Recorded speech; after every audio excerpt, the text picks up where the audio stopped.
Time to check in with our lizard overlords. What are they up to? Well, this. Is this the worst hour now? Are we done our first hour?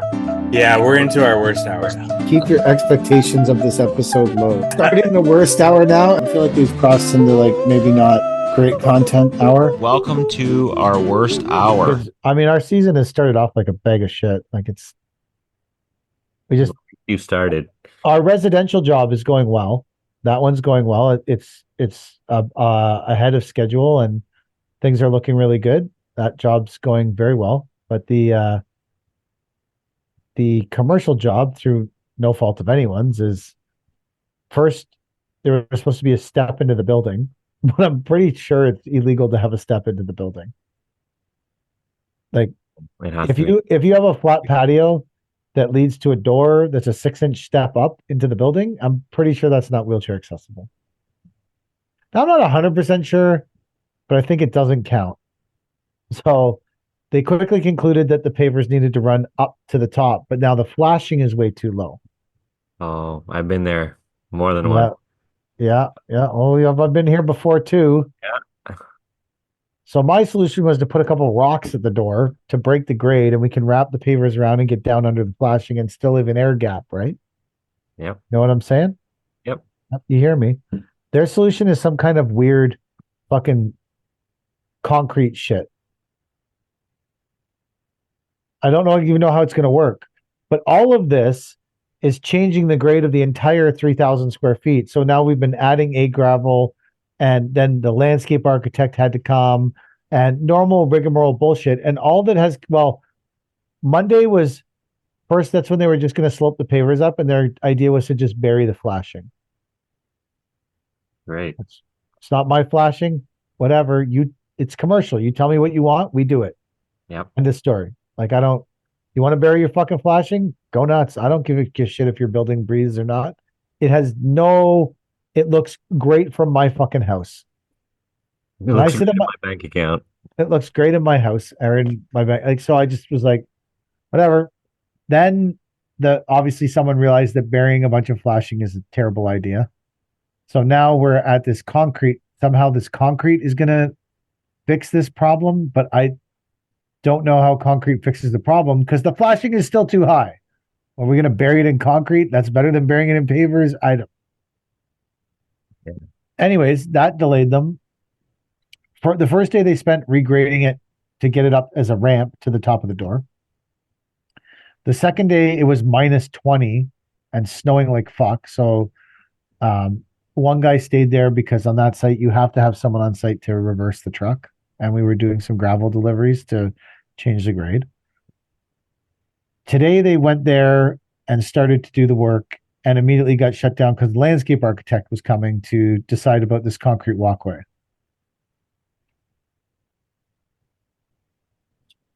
So they've been there 3 days. They have accomplished nothing. Time to send them somewhere else. I don't have anywhere else to send them because it's fucking April, man. And I thought this job would take, I knew with the weather and just the stupidity of commercial landscaping that this 3,000 square feet would be slow. Yeah. I knew it would be a slow 3,000 square feet, 3,500. I knew it would be a slow 3,500 square feet. But I didn't know it would be this slow. Okay. We have done that whole around the flashing and shit before. There was a couple of years ago, we were working for this big GC, like a big civil GC, and they were building a new office building. We were doing the landscaping at their office, and they put the concrete steps into the door, then they did the curbs in front, and there was some interlock in between. And I'm like, well, what do you guys want to do here? Like, what do you mean? I said, the curb is too high in conjunction to the steps. You're going to have like a 3-inch step at the bottom. They're like, well, what do we do? I said, cut the curb. Said, no, we don't like a cut curb, especially on our brand new building. Said, well, then we have to put a channel drain in front of your step and pitch the interlock down. And it was the stupidest. Like, imagine you are like, I'd say $500 million a year construction company building your beautiful showpiece building, and you fuck up the front entranceway because of the curbs and the steps. Completely your fault, and you're gonna live with it. I drove by last week. Still to this day, the pavers are there with a channel drain in front of the step. It's just ridiculous. And then they have this whole patio at the back where you have to be 6 inches down from the brick sill, right? Um, for your pavers, right? You have to have 6 inches of brick sill exposed. Yes. Yep. Um, and they had steps in the back and they couldn't do that either. So they wanted me to make the water do like a 180 around the building and come out again. Just like, you guys are fucked. Like, this is your building and nobody thought of this before. They're like, I don't really think you bring the brick right up to the bottom of the brick on the building. I'm like, I can't do that. You're never gonna pass your final inspection. Then you'd be pissed off at me. You have to redo it all again. Like, oh, I think it'll be okay. I'm telling you it's not. So My reaction would be send me an email. this was a long time ago. Or is it? Yeah, my reaction nowadays would be send me an email saying that you're authorizing this Yeah. and that I'm not responsible. Yeah. I tended to care more back then. Now I'll do what you want. But you're right, get it in writing. It's like I was too proud to do You're it. out trying to save the world, Yeah. prove that you were the best. That's what you do whenever And you're then that really no, then contract. you realize no one gave a fuck but you. Yeah. No one gave a shit but me. Yeah. Well, I mean, the building inspector would give a shit whenever he gets there. Totally would give a shit. Similar So, to the flashing situation we have yeah. going on. Yeah. Someone is going to care about that at some point. Absolutely. So I saved them a whole lot of grief, but maybe I shouldn't have. Maybe it wasn't my battle to have. We're They're lucky I using did, but the Block Techo gray nickel on this patio we're doing. okay. And I didn't really like that color. I thought it was kind of like just would look like concrete. Yeah. When the whole patio is laid, it's actually really nice. Yeah, it's all right. It's it's the HD2, right? Yeah. So when the lady picked it, I was like, oh, this is gonna look like, I was like, I don't know. But when it's all done, it looks sharp. It's What product is it? It's blue 60 smooth HD2 nickel Oh, yeah. gray. The HD2 makes a big difference. Mm-hmm. We don't use HD here. We just use regular. That's why your job's 42 grand. Hey. As long as you sold the job, it doesn't matter, does it? Whether you use the HD or the HD2. So I think I can as long as your partially. margins are the same, would it Okay. matter? No, it wouldn't. Wow. But I want to be a hero and use the good products. How you do, yeah. Yeah. I That used to matter to me too. I used to be a hero using all these like crazy new products that came out and doing all this stuff. I used to mix 3 different companies' products and stuff, and like, oh, this is revolutionary. This is so awesome. I took the Lafitte the is that what you call them? The Lafitte veneer, Yes. and I made an inlay out of that in the patio. I remember when you did that. Shit like that. I'm like, oh, this is so awesome. I'm so amazing. I'm so great. I don't give a fuck anymore. Are you serious? I don't give two shits. How much of your life did you waste caring about that stuff? I maybe it wasn't a waste at all because Oh, that really pumped the tires on natural design. so after I said that, I thought like, was it a waste? Like because you established like I did the same shit. You and I used to go toe to toe on Instagram for who was doing the most asinine shit. Absolutely. I remember at the supply yard, they used to have a section of quarter skids of Block Deco product that I had been the only one that purchased. Yep. You know what happened to me? I got drained from ordering weird shit that no one else orders and then fighting for it to be available and having to put in twice as much work as everybody else just to get the product that I needed Yeah. because it was products no one else picked and it was weird colors no one else used and like it just it was just a really weird it got really hard and then I just got to a point where I was like 300 square foot peanut shaped patios are fantastic all one color. No, I like that patio we're doing right now. It doesn't even have a fucking soldier course. It's Oh, just all blue, it's random blue, gray nickel. Boom, whole fucking patio. yep. And it looks amazing. It looks honestly, it looks amazing. I really like it. And when you put furniture on it, I think it's gonna look super sharp. But it's just I same as you. I spent but if I hadn't spent all that time doing all that crazy stuff, would I be the same person I am today? Um, Probably not. Like I think it had some weight, especially years ago whenever gaudy patios were in style, right? Like the more shit you could cram in a patio, the better. Yes. Now it's like one color. I want monochromatic patios. I hardly want a border.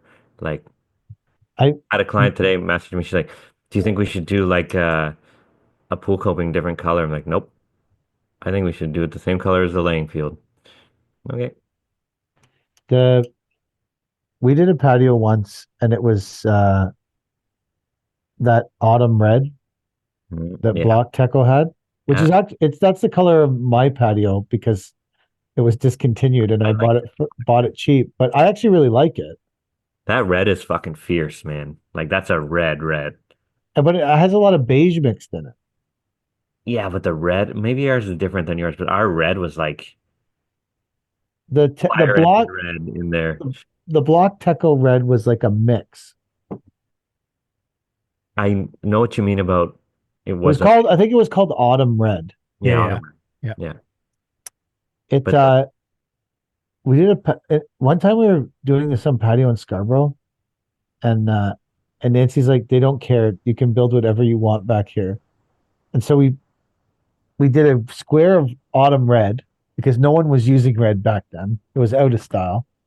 And then we cut these big waves in it, like on the edges, reverse waves, and then we squared it off with chocolate brown Antica. So that when you look down on it, it looked like the patio was like crooked. It was like wavy, but it was actually a square to maximize the um the chairs and table. It was a wild patio. I remember building it being like, man, I can't believe someone let us build this. This is crazy. Then we filled soil around it and left and never heard from the guy. And someone probably went in that backyard one day and went, what the fuck went on here? yeah. If you were Like selling that house, if you were selling that house right now in our monochromatic world, that would be a deterrent to selling the house, that patio. like someone put a fucking mirror on the bedroom ceiling. Yeah. Same sort of shit, right? Same sort of shit. I Carpet the remember bathroom. at that fucking job, we we buried the S70 in the backyard and it was a long run to the backyard down it was like a walkout. And we had to hook 7 chains up to the F550 we had, and Oh, then pull it with the F550 out like up wow. the side of the house. All these chains hooked together. I was like, remember doing it, going, "This is going to go poorly," but we Oh, had no choice but to do this. This is going to go poorly. so the cottage I bought, I remember a couple of years ago, my old boss asked me to come with him to help get a machine unstuck in the backyard of the cottage that I just recently bought. So I'm That's like, cool. and I remember thinking, wow, the ground back here really sucks. And here I am years later, I bought that property. How far is it from your house? I can get there in 20 minutes, Wow. leisurely driving. So you have a cottage 20 minutes from your house. Yeah. Is a temptation not going to be to just live at the cottage? Um, I don't know. I think it's just nice to go there sometimes or Airbnb it or something, you know. Like it'll be a project. We'll put a patio in and shit. And in 15 years, we might rip the whole house down. build something different, tall and skinny. What's the house like? It's a cottage. It's a one bedroom cottage, probably 800 square feet. Well kept though, nice and warm in there. Water access is good. See right into America from my back dock. So are you gonna build like a bunkie for the kid? No, she'll sleep on the couch in the living room. Sleep on the couch, kid. Why not? Or like a pull-out couch or something. I don't know. A pull-out couch. You can't build a bunkie for the kid? Come on. Well, I don't even know what a bunkie is. It's like a place where kids sleep at cottages. Google it. Okay. How do you not know what a bunkie is? Because I never had one or used one or It's like a little house. It's like a doll house, but it has like bunk beds in it. I mean, that's where all the people sleep when they go to the cottage. Like realistically, though, like you could just go to the cottage for the day and then go home to your really nice house and all sleep in your beds and then go back to the cottage the next day and then go back the next. Like you don't need to sleep there ever. nope. You're right. Do most people who own those cottages, do they come from somewhere else or do they live in Cornwall? They live in the cottages. They're houses. There's the odd cottage, but most people live there full time. They Like live it's on right the on the number two highway. Yeah, so most people are like full-time residents. You know, So a guy like me might live there. Yes. sell all his shit, retire, and move there. Yeah. Then rent a spot in your yard for one dump truck, and then try to go work for general contractors. And when there was no work, watch old reruns of Chicago PD. If that's the life you want for yourself, absolutely. A guy could do that where you I out there can in do that. Cornwall. Yeah. Living is Like, cheaper down here. Obviously, patios are cheaper down here, so patios are significantly cheaper down here. Mm. they are. I'm not even shitting with you. These are the prices that we have to fight to get down here. But What's cost the of living is also cheaper, right? So it's all relative. what's the uh what's the podcast voting verdict on the convertible versus the four door? I What's would your get the vote, four door for sure. Mike? Four door. I know I'm gonna end up with the convertible now. We're all practical people, though. This is the Yeah. problem. Yeah. And a When it, 18-year-old girl is not a practical person. no, well, she's not picking. She's not paying, so she's not fucking picking the car. We're picking. Is I the just convertible still a four door though? Or no, is it? it's two door. No, she's not even. Whenever she goes to university, she's not gonna like that either. Why? Because she's gonna want to put six of her friends in the car to go to the liquor store and then come home. Good God. You know, she's gonna appreciate the room. There needs to be Because room that's for a what we keg. did. What's There that? needs to be room for a keg. Well, but if the car you could pull the top down, you can Uh, have room for a keg. No, no. I think that part of my struggle is if when I was in high school, I would have loved to have that like a car like that. And then I'm like, we could get one for our kid. And then I'm like, but it's ridiculous. She has in no way should be driving that kind of car. But No. then I'm like, we work a lot. We do a lot of work. Both Kelly and I feel like we work hard. And if we wanted to buy our kid that car, is that a bad thing? Or are we slowly becoming those people that, our kids, I don't know. The whole thing is kind of taxing, to be honest. I wish the Veloster didn't get crashed. It was easy to say, here, drive this Veloster. Yeah. But what are you going to do? Buy another Veloster? You could. There's a plenty of them for sale. Paisley also said she might like a Volkswagen Beetle.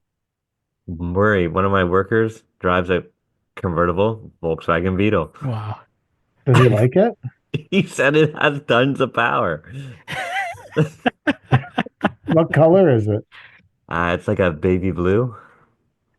How did he get this car? Don't know. I have no clue.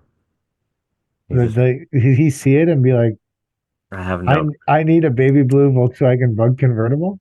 His last car was a Nissan Altima, Oh, and everyone's like, and now he's got this baby blue neon Beetle.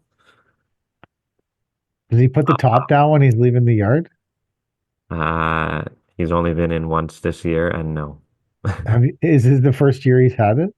Yeah, he got over the winter sometime. So you've never seen him driving it around with the top down? No, he also Party. wears a cowboy hat, so that doesn't go together. What's his name? Murray, Is he the older guy? he's the French one. He used to be the stripper. Oh, then this guy definitely suits a baby blue Volkswagen Beetle convertible, Yeah, yeah, driving a cowboy hat, being yeah. a former stripper. That guy reeks of landscaping. Hey man, he's a phenomenal landscaper. Like he's He reeks of landscaping. He better be a phenomenal. If you're gonna wear a cowboy hat driving a baby blue Volkswagen Beetle, you better be a phenomenal fucking landscaper. yeah, yeah. Yeah, you better be a goddamn phenomenal landscaper. Yes. Yeah. No, We've been we've been busy floating equipment, which is good. That means people are working, doing shit. yeah, down there they are. Are you guys still have snow? No, well, it snowed a bit yesterday, but we're pretty much out. Ottawa got like 7 centimeters, I saw that. There's people in Ottawa had a 7 inches. But yeah. I saw that there was a bunch of people that had the shit ton of.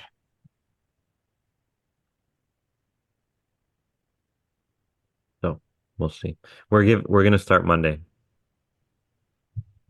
We have to go. We're not waiting anymore. This is enough. And I checked the weather and it seems like it's gonna be okay. Yeah, from here on out looks okay. So we're gonna start rolling softly. We gotta do courtyards, drive through buildings to get to them Oh, I remember that. You said about that. for the retired people and build that wall for the neighbor.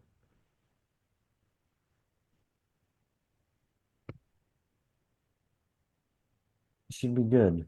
Chad, what kind of 3/4 ton are you trying to buy? Either a Ford or a Ram.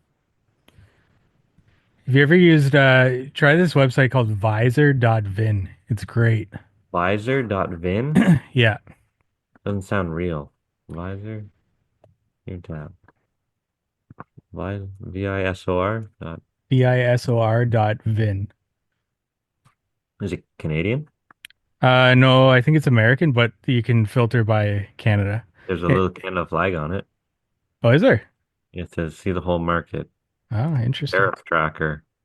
What's new? How do I search? There's no option to search anything. It's right in the middle of the screen. It says search a model, VIN. Oh, that's a stupid place. This website turns me off. Does it? Just wait till Yeah. you search. It's pretty awesome. Let's say Ford F-250 Super Duty. 59,000 of them. Oh, it shows me spreadsheets and shit. No, now you just go through it, click used in the top left. That's not what comes up. There's listings. Is that what I want to be at? Oh No. no. No, go to filters. Top of your screen, go to filters. Jesus. It kicked me out. Okay. Maybe it's not the right website for you. Filters. Show listings. Okay. Yeah. It's got a lot, eh? Holy cow. And then you can search by radius as well. You have to scroll down to filter that out. Huh. And you can do Cornwall. I found a bunch of F-250s in your area. Where? And then type in, you give the search radius 50 miles, and I got 14 in your area. Not showing me any of that. Filters. No. This is very unfriendly. Okay. This is very unfriendly for me. Maybe I'm just stupid, but like there's no option for filters here. Or it is. They give me an option for filters, but it's newest close map. Mike is screen sharing this. Ooh. Okay, see, I'm looking at the website. Okay. I just started. Yeah, so So what did you do? filters at the top, Okay. used, and You then can scroll. catch this on YouTube if you want to know how to do it. Yeah, and then scroll down, search radius, put in Cornwall. Give me 200 kilometers in Cornwall. Ooh. That's not too far to drive, is it? Oh, that's miles. What is that? Like Whatever. 130? 200 miles is only what from here to Toronto. And then listings. You still got 8 for some reason. Yeah, that one's all right. 36. 26 grand seems like an all right price. Yeah. Do you need a new truck, Mike? No. Are you sure? Maybe. What year is your truck, Mike? Mid 2010s, something like that. Don't you have two trucks? Yeah, that other one's really old. Might need to update that one.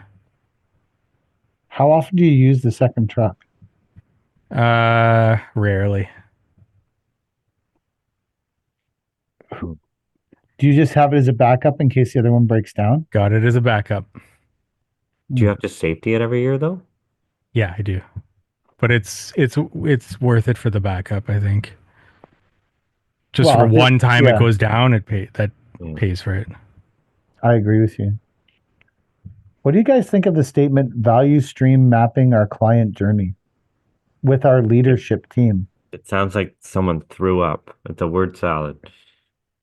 Value stream, what? Value stream mapping our client journey with our leadership team. No. Don't know what it means. I don't know what value stream means. Value stream mapping Where did you read this? on Instagram. Value stream mapping. It's a picture of a guy in front of a whiteboard. And above it, it says value stream mapping our client journey with our leadership team.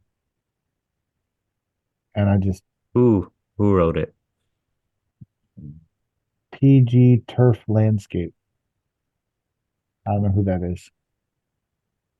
Is he an influencer or? I don't know. It's on the Mark Bradley shared it. It's from Leanscape. It's value. The whole thing is value stream mapping our client journey with our leadership team. After the Lanescaper weekly sprint today, we found many areas for improvement. And I find it interesting because again, like much like the SOP thing, don't even know what value stream mapping is. And it's starting to make me feel like maybe if I was value stream mapping, all my trucks wouldn't break down. Because if I was value stream mapping our client journey, I would know that we need trucks that don't break down because our client journey fucking sucks when the trucks are all broken. I don't know. Maybe one day all these like I can understand how the hive mind is going to be smarter than me one day. All these landscapers taking all these courses are eventually going to be better landscapers and business owners than me. But for now, I think I've got the edge on a lot of them by not doing any of it.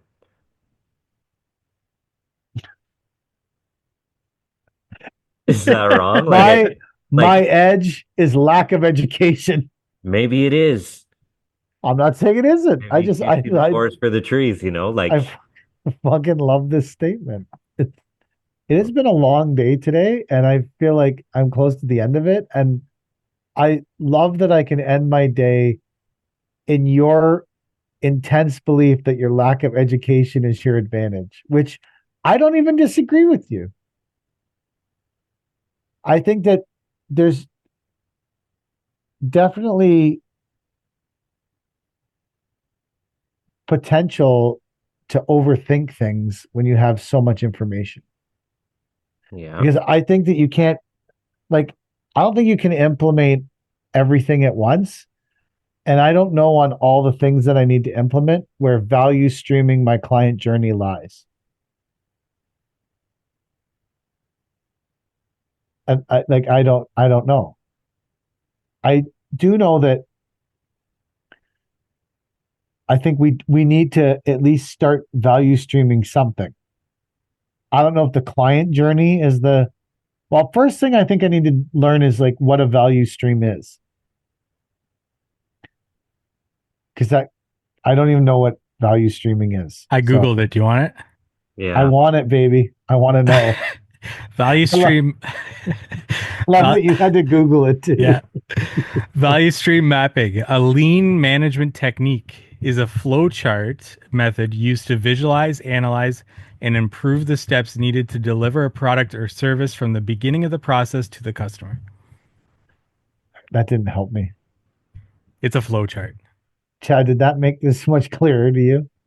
That's why am I better off to focus on implementing that or solving that whole thing? Or am I better off to go out and do what I'm doing every day and kill it with the guys that I have?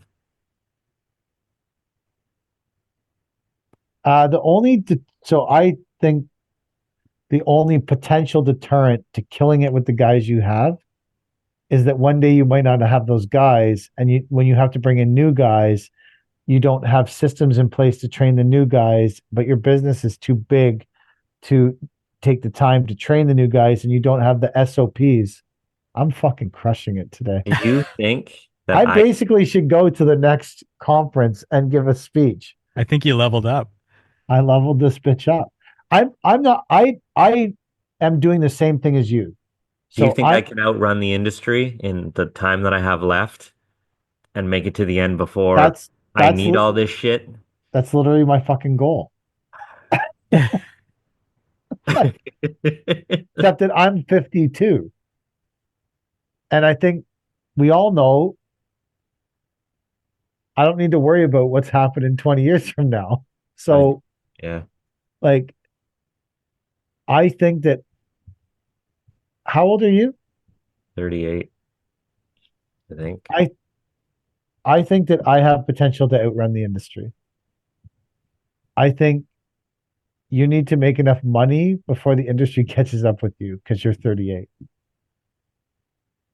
But if you have enough money when the industry catches up with you, then you get to be the old guy that has no employees and a shit ton of equipment who doesn't really do anything. And everyone wonders how the fuck you got the money, which is the greatest guy ever to be in construction. That is, and you know these guys. I guarantee there's a guy around that you know, and you're like, this fucker, how did he get so much money? It's because he outran the industry long enough that he got to buy a fuck ton of equipment and just be like, I don't want to do that job. I'm watching Price is Right today. Like, and then shows up periodically. Being one of those people and your property with all your rental income and stuff gives you the advantage. You need to run the industry long enough that you can basically go to your cottage, live off the income of your property, and go and run your shovel whenever you feel like it when you're not watching The Price is Right. Yeah. I think you have the potential to live that life for sure. And that is the life that I've admired out of all the old guys in construction. Like all the old business owners who have 50 trucks on the road. You're like, how the fuck did they ever get that big? When they have no SOPs. Yeah, and they've never had an SOP. They've never value streamed fuck all. Yeah. They don't know what their client journey is because they don't give a fuck. Yeah. No idea what their client journey is. After going to the LMN/Leanscaper conference with Mike, I have deeply thought about, am I just going to try to outrun things? And my people that are with me, they don't want SOPs.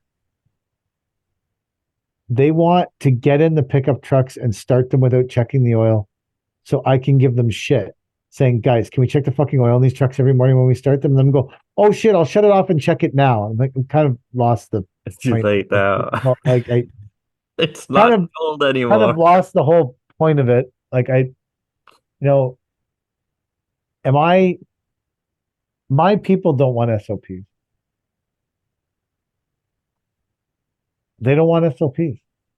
I don't want SOPs. I don't know about the people, but I don't want them. I understand there's merit to it. A lot of these guys are gonna know way more than I do about business and everything real fast, you know. I'm either too lazy or too ignorant or something. I don't think you're lazy. I think you're ignorant. Just if I had to cast a vote, what do you think, Mike? Lazy or ignorant? I think ignorant. You're definitely not lazy. Well, only here could you show up on this podcast and get called ignorant and take it as a fucking compliment. It doesn't hurt my feelings. This is the only This is what podcast people where think of me. This is what people think of me, you know? I don't think you're a lazy person. If I have to choose between the two, I definitely don't think you're a lazy person. I don't think you can survive in this business for a year if you're a lazy person. Yeah.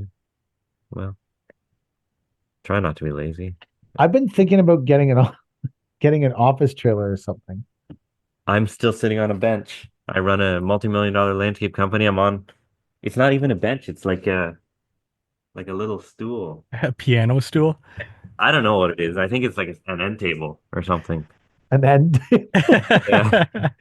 You're gonna be sitting at your cottage with your laptop talking about how you're running your landscaping business at a cottage and how people should sign up for your course. are you? Yeah. But you're I still don't have a working. course because I have nothing to put in a course because I don't offer anything. You offer ignorance. I offer ignorance. I'm going to teach you about hard work and ignorance. Yeah. Work for me. It's so I don't work well in my house. I think that if my brain got tested in today's society, I would have some kind of like ADHD sort of, I don't know, my brain goes a million miles a minute in 1,000 different directions. So if I'm at home and I'm focused on something and I'm making good progress on it, and then my daughter comes in to ask me when we're buying another car because it at 3 o'clock in the afternoon, I think she has some valid questions and I want to listen to her. But then on the flip side, I'm like, I really fucking need to get this work done. And you just distracted me. And now I picked up my cell phone and now I'm not doing any work. And I'm like, man, if I had an office where there was no people, maybe, I also started thinking like maybe if we got an office trailer, um, if I had to like, have a tough conversation with someone, I'm not like just screaming at them in the weird blue barn at the yard that has no doors on it. Like, or just in the middle of the yard because or in the fucking sea can. Like the sea can has a man door, so it's sort of like a office, I guess. Like, here, stand by the cube of death fluid while I give you shit. I just feel like I knew you potential. couldn't make it on your own. Come back and stand by this death cube. Let me tell you about it.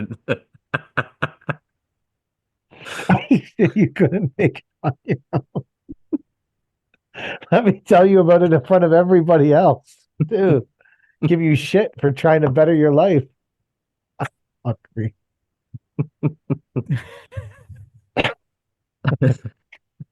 Shit for trying to better your life. Oh, I don't know. Like, how fast? See, the problem I have is in Cornwall. I think you have a better chance of outrunning the industry at 38 than I have of outrunning it in Toronto at 52. Yeah, I don't know. It Probably pretty close both ways. We're 10 years behind, but so it's like you're 48 and I'm 52, yeah, but you're really 38. yeah, I yeah. think that the ridiculousness of this whole downloading of this app to track this dirt. We got an offer for the dirt to be tracked, disposed of, and hauled that would have allowed for me to still make a little bit of money compared to how I priced it and have the process be pretty much hassle free. But I felt deeply like I need to learn the process because where we live, this dirt hauling shit is not going away. And the advantage in knowing how to handle it and do it is greater than making a little bit of money having someone else do it. So that's why I'm doing this, although it's painful. Yeah, it's definitely painful. I spent all day fucking around with it and bin trucks. Do you think that buying a new bin truck that's reliable and I can just put it in the schedule and the driver goes out and just does the work is buying back my time? I think you're buying peace of mind. But I think I'm physically buying back the amount of. So I was talking to Christy about it today because previous to her getting the brand new truck, I would get at least 3 raging phone calls a week about shit that was wrong with the old truck. Airbag blew. It's not making any power. Check engine lights on. Hoist is leaking. I don't know. Just bullshit that happens with old trucks. And since she got the new truck, some days I don't hear from her at all. Which leads me to believe she doesn't really like me that much. So whatever. Anyways, I probably the 4 to 5 hours I spent dealing with bullshit with the old truck, I bought that time back with the new truck. Money well spent. So is it worth it? Because I'm seriously considering once we get the new bin truck in our possession, immediately ordering a second one. Why not? And then I'm going to sell the 15 because it's worth the most. And then I'm going to keep the 09 as the backup to the 2 brand new ones. Partially because it's the truck I drive and I'm somewhat emotionally attached to it. And partially because it's kind of valueless. It's probably worth like 40, 50K. So if it's sitting around doing nothing while the 2 new trucks work perfectly, it doesn't bother me. But the other one's probably worth between 150 and 160K. And if it's sitting around rotting, that would annoy me. You sound just like me now. Well, no, you don't. Well, maybe. I don't know. Like why you I think wanted to keep my tandem DT because it wasn't worth much and it was there when we needed it and I was somewhat emotionally attached to it. We so why ended up did selling that truck. and you have the other one now? Now I have the other one. Because someone didn't want the other one, they wouldn't take the other one instead of that one? Or why did you Wanted the cheaper one more.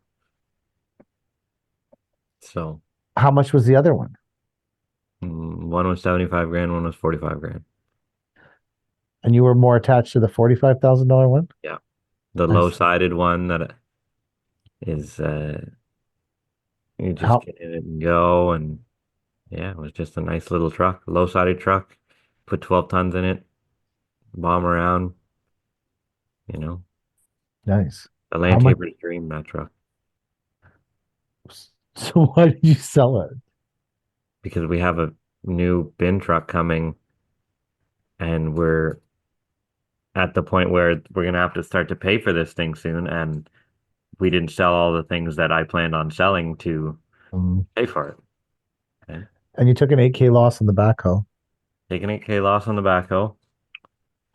Did you do any jobs with that backhoe that could offset the 8K loss? I brought it out once to set some big, like 8-foot unilock steps, but the back end of the backhoe, it really wasn't like a finesse machine. It would like swing, the boom would swing Yeah. like way more than you wanted it to. And so I just asked the GC, I'm like, can we borrow your 8-ton for a minute just to put these steps in? They're like, yeah, no problem. So fucking go park the backhoe down the road. So you have how long in so you bought the backhoe in 2 years, you took it out of your yard once, it failed, Yep. and then you sold it at an $8,000 loss. Yep. It's not the first time I sell shit and lose money on it. It's better than it sitting around because every day it sits there, you're losing more money on it that you don't use it. Yep. You're better to say I lost 4,000 a year on this shit. Did you use it at the yard at all to like load trucks or? One of the guys did. Yeah. He loved to fire up a backhoe. Have to fire up a backhoe. Hmm. They didn't know how to use the loader. So, Aren't they the same? yeah, for the most part. But Gord's old. Like, we don't let him in machines a lot. Kind of car does he drive? He used to have one of those, used to be like a PT Cruiser, but the Chevy version. Oh, HHR. I don't know what it is. Is that what it is? Yeah, Chevy HHR. And now he drives a Kia van. Well, he says it's a hatchback, but it's a van. It's a Kia Rondo. Yeah, it might be one of those. Looks like a van, but it's small and it has a hatch. Yeah, one of those. He's driving a Rondo. Yeah. Who doesn't want to drive a fucking Rondo? Well, your daughter. No, she does not want to drive a Rondo. I told her she needed to drive a Subaru Oh. because they're all-wheel drive. Soccer goalie. Yeah, I know. That's what she was Lesbian, like. you I'm know? good. I don't need a Subaru. Yeah, that was her reaction to it too. She's like, I do not need a Subaru. Okay, cool. No Subaru for you. I liked some of the Subarus. The WRXs, they're sick. Although I don't think she needed like a 500 horsepower WRX. I feel like this buying of this because I used to love buying cars. I used to love cars so much. I feel like the buying of this car is like me vicariously living through her a little bit. I started looking at 5-liter Mustang convertibles. Wow. Maybe we should get one of these. It's like, okay, I gotta shut this shit down. I don't need a Coyote engine Mustang, like 2025 convertible. Here, drive this to the Sioux. This is super practical, rear wheel drive, 450 horsepower In the snow. in the snow. So, anyways, by next podcast, we'll probably have solved this conundrum so I can report on it. But are you guys good? It's past 9:30. Good. We're good. All right, that's the end of this podcast. Enjoy. Thank you for watching. Ooh. Yeah, those people run the world. They're so impressive. What a bunch of freaks.